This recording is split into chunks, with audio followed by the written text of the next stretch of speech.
안녕하세요 여러분, 세상 돌아보기입니다. 예, 오늘은 25년 1월 13일이고 월요일입니다. 자, 오늘 정치논평국지를 하나 골랐고요.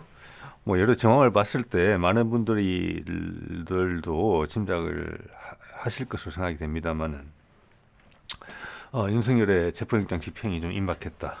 예, 이것이 이제 가급적 물리적 충돌이 뭐 최소화되면서 진행되는 게 가장 바람직하지 않겠습니까? 네. 자, 그런 지금 분위기를 좀 만들어 가고 있고, 일단은 윤석열 입장에서 봐서는 상당히 내리막이다. 뭐, 제가 누누이 말씀드립니다만은, 지난번, 블링컨의 방문, 그게 상당히 컸다. 예, 그렇게 보는 거고, 그 이후로, 미국이 어느 정도 안심하는 모습을 보였다는 말씀을 그저께 제가 드렸어요. 예. 자, 오늘 그에 관련된 몇 가지 이제 사실들을 보면서 관련된 제 생각을 좀 말씀을 드려보도록 하겠습니다. 자, 내부가 이제 경호처 내부가 지금 와해되는 부분이 보이거든요. 이게 뭐 MBC 9시 뉴스 중 나온 내용 같은데 일부 뭐 팀장이라고 할까, 본부장이라고 할까 이런 데서 내부적으로 반발을 하면서 지금 이제 처장한테 경호관들한테 장기 휴가를 내고 돌아오지 마라. 네. 또 한쪽에서는 뭐 총기를 들고 왔다 갔다 하는 모습도 보이고 윤석열은 칼이든 총이든 들고 저항해라 나를 지키기 위해서 이런 이야기를 했다는 제보도 흘러나오고 있어요. 많은 제보가 흘러나오고 있고 제가 이 MBC 9시 뉴스 같은데 관련 영상을 보니까 경호관의 부인이 또 지금 최상목 대행한테 보내는 편지 이런 것도 좀 공개가 됐어요. 그래서 내부가 이제 심각하게 와해되고 있고 불안해한다. 이것은 뭘 의미하느냐 하면은 여러분 이렇게 생각해 보셔야 될 것 같아요. 이제 파워 게임이라는 측면에서 경호처가 기댈 곳이, 또 윤석열이 기댈 곳이 많이 줄었다, 입지가. 자, 아무리 뭐 지금 비상계엄부터 해가지고 그 전부터 해서 지금 불법적인 행동을 엄청나게 많이 하고 있죠. 김건희 부부부터 시작해가지고. 그래서 나라가 망가졌다는 게 그런 거 아니겠습니까? 자, 그런 상황에서 윤석열이 우위에 있는 분위기가 감지가 돼서 아무리 합법적으로 적법하게 발부된 체포영장이라고 하더라도 그걸 집행한다고 할 때 윤석열이 완벽하게 우위에 있는 입장이면 경호처가 이렇게 흔들리겠습니까? 절대 그렇지 않다고 보거든요. 이건 파워게임이에요. 파워게임에서 지고 있기 때문에 이것은 침몰하는 배에서 빨리빨리 탈출하려는 그런 이제 몸짓으로 보이거든요. 그래서 상당히 좀 싱겁게 끝날 수도 있다. 일단 집행이 되기 시작하면 이런 생각을 좀 해요. 그리고 이런 식으로 압박을 넣으면서 와해시키는 거, 여기에 미국의 입장은 상당히 크다. 미국이 우리한테 다 이야기해 준 거예요. 그래서 저는 우리 언론에 대해서 상당히 이제 궁금한 것이 분명히 블링컨이나 미국의 입장, 어제는 또 제가 제이크 슬리반 이야기를 그저께는 소개를 드렸는데 확인 사살을 했고 그래서 제주 항공 이야기까지 블랙박스까지 고장났다고 이제 확인까지 했는데 그 어떤 뭐 제가 모든 언론을 보는 건 아닙니다만은 미국이 이 사안에 대해서 가지는 관심의 정도, 한반도가 미국의 영향력을 받지 않는다고 이야기하는 사람 아무도 없을 거예요. 그런데 이런 중요한 순간에 미국에서 의미심장한 발언이 계속 나오고 있는데 그것을 해설하지 않아요. 자, 이건 거꾸로 뭐 제가 뭐 거기에 대해서 붕괴한다 이런 게 전혀 아니고요. 그것이 우리 현재 상황인 것이고 그건 그만큼 힘이 있고 영향이 실제적인 것이다. 그걸 애둘러 피해가고 있을 뿐이다. 종전선언 같은 부분도 마찬가지예요. 네. 그래서 이런 이제 제도권 외에 창구, 예를 들어서 유튜버나 저 같은 이런 기회가 마련돼 있기 때문에 여러분들이 그런 말씀을 들으실 수 있고 저는 또 제 목소리가 여러분한테 들려가는 그런 경험을 할 수 있다. 예, 이렇게 이해하는 게 현실적이라고 생각을 합니다. 예, 이 모든 그림을 미국의 영향 없이 해설할 수는 없습니다. 예. 자, 이런 이제 상황에 대해서 지금 이제 오늘 보니까 윤석열 변호인 측에서 뭐 6번이나 입장 발표를 했다 그러고 공수처에는 어저께인가 어제 정도의 그 승인을 냈다고 해요. 그들도 잡혀간다는 걸 알고 있다는 거예요. 자, 다시 한번 말씀드립니다만 이거는 블링컨의 방문 이후에 치닫고 있어요. 떨어지고 있는 거죠. 추락을 하면서 지금 중력 가속도가 붙고 있는 중이에요. 자, 그런 상황에서도 이런 상황에 경호처 내에서 제보가 여러 제보가 나오고 대통령이 한 말이 바로 전달이 되고 있잖아요. 지금 바깥으로. 예. 이런 거에 대해서 경호처 내에 간첩이 득실득실하다. 예, 이런 이제 저는 그런 말을 별로 안 좋아합니다만은 이쪽으로 치우친. 제가 치우쳤다. 거구가 나쁘냐? 저는 그렇게 생각 안 해요. 우리 인생에서도 여러분의 제 인생에서 거구였던 순간이 있었고 극좌였던 순간도 있어요. 대부분 그 중간에 회색지대 어딘가에 있었겠죠. 그렇죠. 예. 자, 우리가 전쟁에 휘말려서 우리가 목숨 걸고 싸워야 되겠다. 그래 따지면은 옛날에 이봉창 일본 천황한테다가 폭탄을 던졌던 이봉창 거구죠. 안중근 거구죠. 카톨릭으로 대변되는 서학이 밀려 들어오자 동학을 창시하면서 우리 민중의 힘, 우리의 주체성을 보여줬던 본인도 희생될 것을 알면서도 했던 최재훈은 양반 집안이었습니다. 몰락했다고 말하기는 어려울 정도예요. 전에도 있었고 노비도 있었고 그랬어요. 경주에서. 자, 그래서 인내천을 이야기하면서 사람은 곧 하늘이다 하면서 노예 해방을 시켜서 자기 딸과 결혼을 시켰어요. 자기 노비를. 그건 극좌죠. 그래서 거구 극좌란 말이 맞습니까, 여러분? 아닙니다. 예. 그래서 그런 표현을 자꾸 쓰는 게 거북스러운데, 어쨌거나, 여기서 인물들을 면면을 봤을 때 제일 왼쪽에 있는 사람은 최근에 어떤 중요 방송에 있다가, 이번 사태로 물러나게 된 여자 변호사로 알고 있고요. 왼쪽에서 두 번째는 고승욱. 저는 옛날부터 있었던 사람이니까 알고 있고요. 오른쪽에서 두 번째는 KBS인가 MBC인가, KBS로 기억합니다만, 그 앵커 출신으로 기억을 해요. 제가 오른쪽에 누군지 모르겠어요. 거기서 간첩이 득실득실하다 이런 이야기를 하고 수많은 조회수를 기록하고 있거든요. 돈벌이가 상당히 되는 겁니다. 이들은. 자, 그래서 제가 이걸 뭐 굳이 보여드리는 이유는 뭐냐면은 거군이 극좌니 뭐 또 중도층이니 이런 것은 사실 다 쓸데없는 이야기고 뭐가 옳고 그러냐, 뭐가 최소한 사실에 기반해서 이야기하느냐, 사실 기반, 그게 모든 게 출발이잖아요. 한쪽은 거짓말을 하면서 거짓말에 기반을 두고 나는 거구다, 극좌다. 아무 성립이 안 되는 거잖아요. 지금의 소위 말하는 거구는 거짓말장애들이에요, 전부 다. 그러니까 합리성을 상실했죠, 균형 감각을. 예, 그래 보는 게 맞다고 보고요.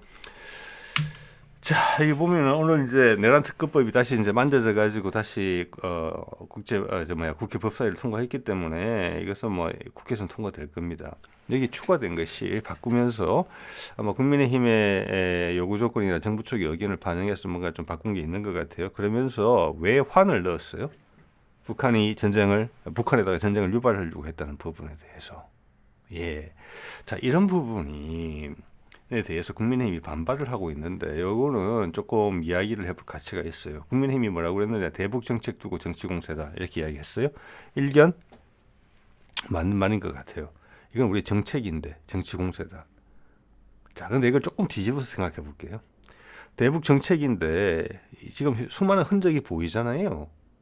북한이 남한을 어떤 식으로든지 공격하게 하려고 하는, 국지전을 유발하려고 했던, 그래서 비상계엄에 정당성을 부여하려고 했던 그런 노력들이 보인단 말이에요. 그런 노력이 수포로 돌아갔기 때문에 윤석열이 구석으로 몰려서 그런 요건을 충족하지 못한 상태에서 비상계엄령을 발동했기 때문에 내란이 된 거잖아요. 맞죠? 친위 쿠데타가 된 것이고. 예. 자, 그러면 국민의힘의 의견을 쫓으면 이런 거예요. 이 대북 정책이 뭐냐? 제가 말씀드린 내용은 사실이라고 봅니다. 좀 전에. 그러면 그게 대북 정책이었다? 그럼 우리의 정책은 북진 통일이냐? 이렇게 되물을 수 있어요. 그것은 김영호 통일부 장관이 해던 이야기예요. 북진 통일 된다. 2025년에. 천공도 그렇게 이야기했다. 2025년에 통일된다고. 김건희도 이야기했다. 내가 한반도 통일시키겠다고. 자, 그렇게 말하면은 이런 표현이 자기한테 옥죄는 용도로 쓰일 수 있는 표현이에요. 이것은 뭐냐? 국민들이 아주 단순하게 생각한다. 최소한 국민의힘 지지자들은 지금 정광훈 목사의 시위에 나오고 있고 좀 전에 보여드렸던 소위 말하는 언론에서 이야기하는 극우 유튜버들은 또 정광훈 목사의 가장 큰 영향을 받고 있는 것으로 저는 알고 있습니다. 예. 거기 이를 추종하는 세력들, 거기에 많은 조회수를 찍어주고 있는 많은 사람들은 생각이 상당히 단순화되어 있다. 그리고 국민의힘이라는 정당은 그 단순화된 사고의 바탕을 둔 정당이다. 자, 과거에도 몇 번 말씀드렸습니다만 그렇기 때문에 국민의힘의 수명은 절대 미래지향적이지 않다. 길지 않다. 저는 이렇게 본다는 말씀을 드리는 겁니다. 우리의 대북 정책이 북진 통일이라는 이야기밖에 안 되는 거예요. 여러분의 정서와 동일하십니까? 여러분의 이성적 판단과 동일하십니까? 한반도에 다시 전쟁이 나야 되겠습니까? 양쪽이 다 깡그리 싹 썰어버려야 되겠습니까? 자, 6.25가 났을 때는 남북한이 해방된 지 몇 년밖에 안 됐을 때예요. 우리가 노력해서 쏟아부어서 이룬 게 별로 없었을 때예요. 아래 위로 통일하자는 마음만 강했을 때예요. 지금은 어떻습니까? 70년이 지난 지금은 이럴 게 너무 많아요. 이건 아닌 거잖아요. 그런 이야기를 뻔뻔스럽게 하고 있다고밖에 볼 수 없어요. 이것을 그들의 지지자는 모른다라고 이야기하는 거예요. 이건 정책적 결단이다. 그래서 비상계엄도 정책적 결단이다. 그 왜 시비를 거냐? 이런 거죠.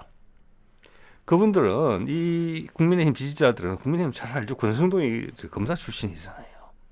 헌법에 어떤 위배가 있는지에 대해서 명백하게 알고 있어요. 그렇지만 그들의 지지자 청을 결집시키기 위해서 당을 살리기 위해서 그렇게 당신들은 단순하지요.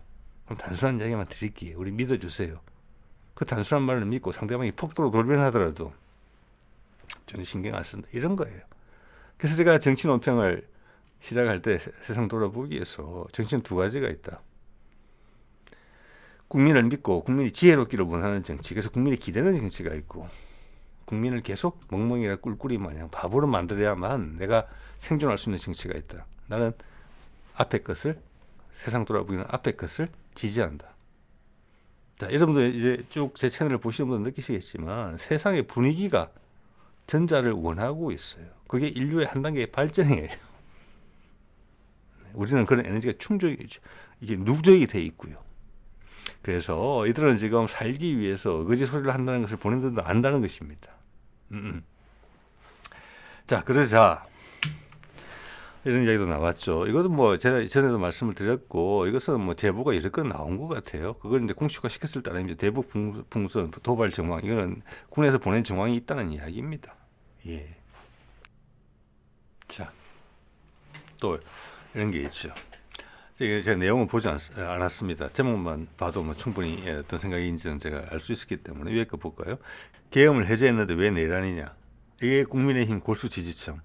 이게 지역색에 편성해서 예를 들어서 뭐 경상도 쪽에서 지지하는 사람들은 갈등이 있지만 우리가 남이 아니다. 세상에 뭐 항상 잘못도 있고 옳은 것도 있고 섞여 있는 거니까 지지한다.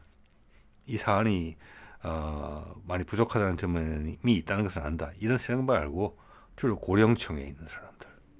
거기 더하기 어떤 개신교적인 색깔이 강한 사람들은 이 말을 그대로 믿고 있거든요.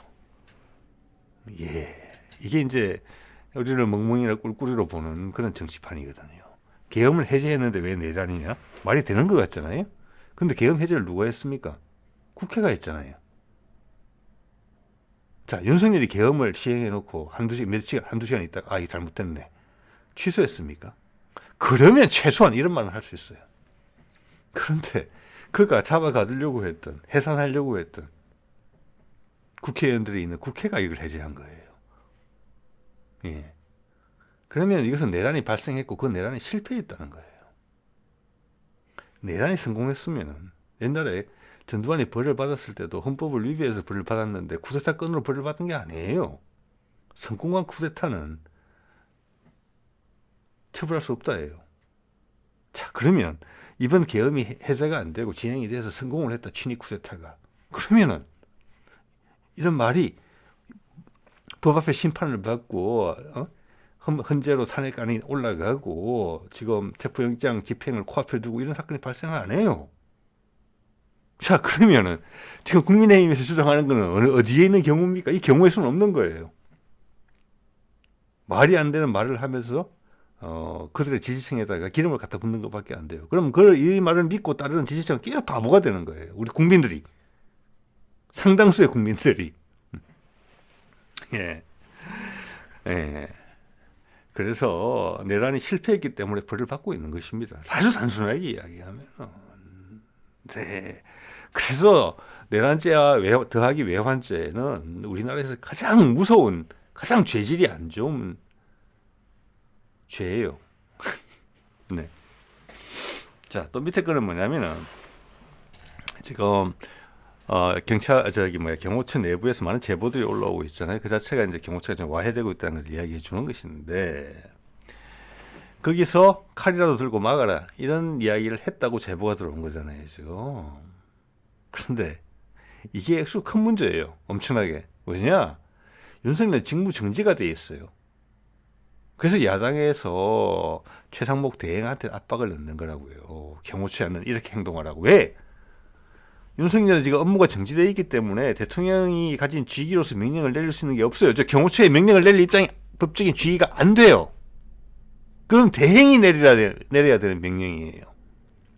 그래서 대행한테 경호처로 하여금 나서지 말라라고 이야기를 하라는데 최상목이 안 하고 있잖아요. 정부 기관 간 충돌이 없어야 되겠다. 이 정도 말을 하면서 더 이상 이야기를 안 하잖아요. 그러니까 이것도 위법이라는 거예요. 지금. 맞죠, 위법이. 예. 그래서 거꾸로 국민들이 윤석열, 그리고 또 김건희라는 출구가 또 있잖아요. 심지어 윤석열보다 권력이 더 센 것으로 비춰지는. 윤석열이라도 잡아 넣어야지 국민들의 불안한 마음이 없어진다는 거잖아요.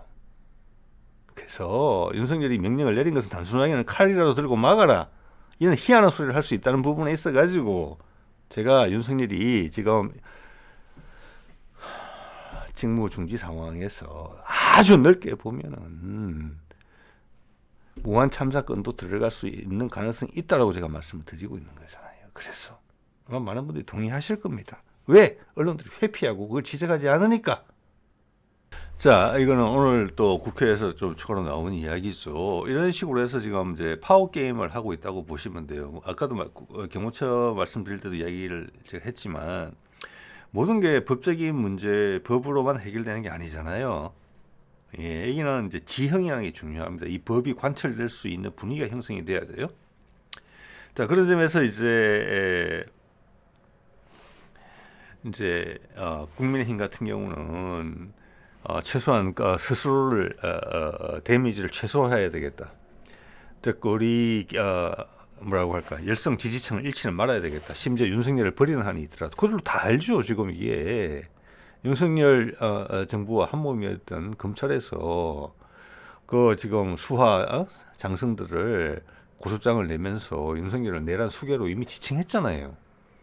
비상개입이 불법이고 내란이라는 것은 그들도 다 알고 있지요. 근데 그것도 이런 이야기를 하죠.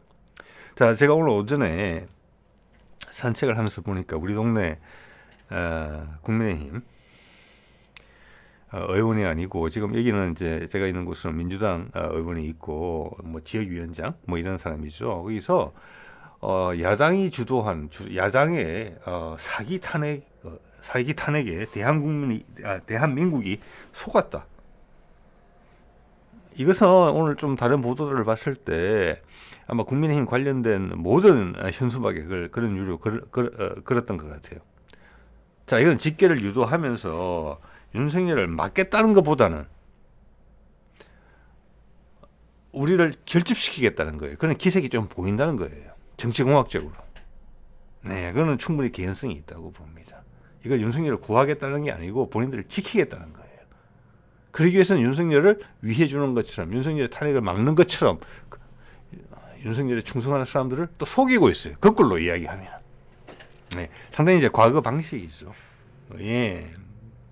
자, 그러자 이런 이제 지형을 선점하기 위해서 또 야당에서 또 새롭게 제보를 바탕으로 꺼내는 이야기는 이런 거죠. 이상민이 전 행정부 장관이, 행안부 장관이 이제 계엄이 떨어지자마자 소방청장한테 전화해서 MBC 뭐 대여섯 개 정도 되는 것 같아요. 지금 나오는 걸 봐서는 MBC, 경향, 한겨레, 그리고 김어준 요 사무실 정도에 정기하고 수도를 내리라고 이야기했다.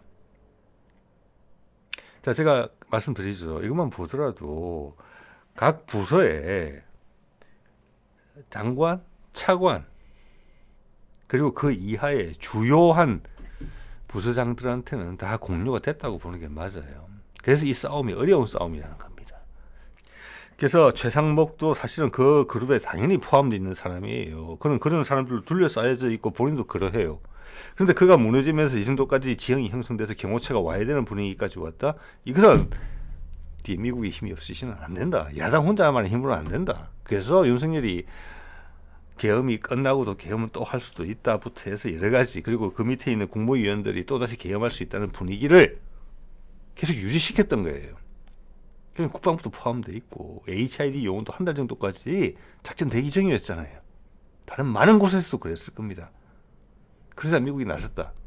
미국의 개입 없이는 설명이 안 돼요. 이게 야당 혼자만의 힘으로는 안 돼요. 이게 야당과 국민의 힘만으로는. 자, 그래서 우리 근대사 이래 최초로 우리 민초들의 마음과 미국의 이해관계가 같은 배를 탔다.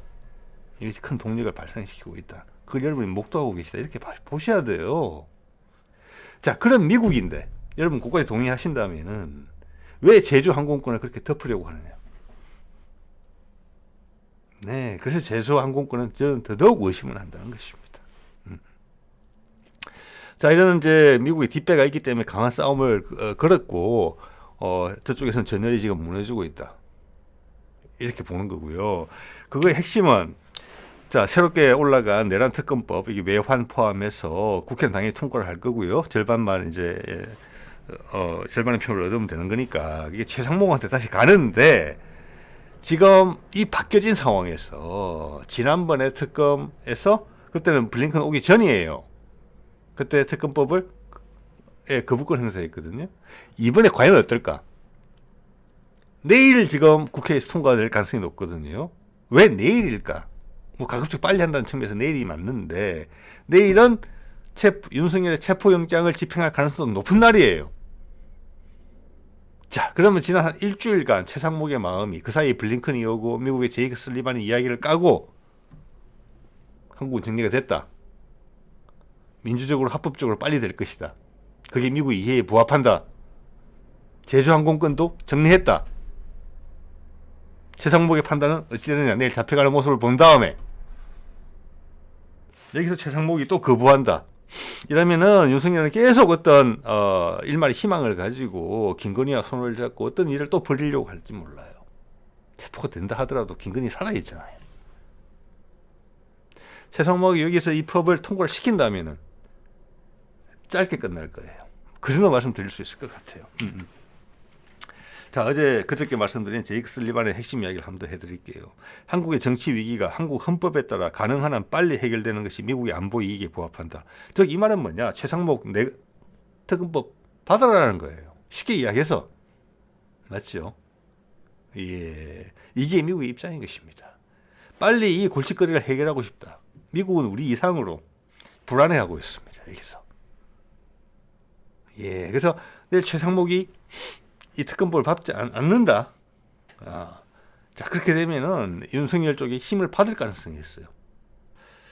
자, 그래서 이 사안에 대해서는 제이크 슬리반은 대충 분위기를 한쪽 방향으로 정리했다라는 그의 어떤 설명이 사실로 확인되기를 기대할 따름입니다. 네. 자, 마지막으로 이 말씀을 한번 드리고 싶어요. 요거는 3일 전에 나온 건데 뉴스타파에서, 자, 이것은 뭐냐면은 3일 전이기 때문에 미국으로 가서 가져가서 조사를 했던 블랙박스가 고장이 나서 해독이 불가능하다. 마지막 4분간이 나는 사실 알려지기 전에 보도가 된 거예요. 그렇지만 그렇다 손 치더라도 뉴스타파 같은 지명도가 있는 곳에서 좀 내용을 보지 않았습니다. 제목만 보고 드리는 말씀입니다. 세대와 콘크리트, 안전과 비용 사이 타협의 결과. 이렇게 우리의 시각을 뉴스타파를 신뢰하는 수많은 독자들의 구독자들의 시선을 그 긴 스펙트럼 속에서 하나에 국한시키는, 아주 좁게 국한시키는 이런 기사를 썼다는 것은 저는 상당히 의외라고 생각합니다. 성급한 것이죠. 안 그러면은, 성급한 게 아니라면은 여태까지 뉴스타파의 모습과는 다른 것이죠. 아니라면은 이런 분위기로 몰아가서 결론을 내는 것이 국익에 부합한다 라고 판단했을 수도 있다고 봅니다. 여러분 한번 생각해 보시기 바랍니다. 자, 오늘 이 정도 말씀드릴게요. 네.